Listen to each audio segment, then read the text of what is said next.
Welcome back to the AutoLooks Tidbit Show. I am your host, as always, the doctor to the automotive industry, Mr. Everett J, talking to you about General Motors building hydrogen facilities, hydrogen-powered facilities, basically being able to change out diesel generators and diesel power stations in select areas over to hydrogen. They've now realized that hydrogen can be utilized for something other than buses or even transports.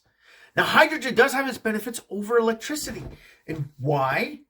Because electricity loses power as it tows products. That's why companies like Nikola are still pushing the hydrogen transport. Inner city travels is good for Tesla. Outer city travels, long distance, is better for hydrogen.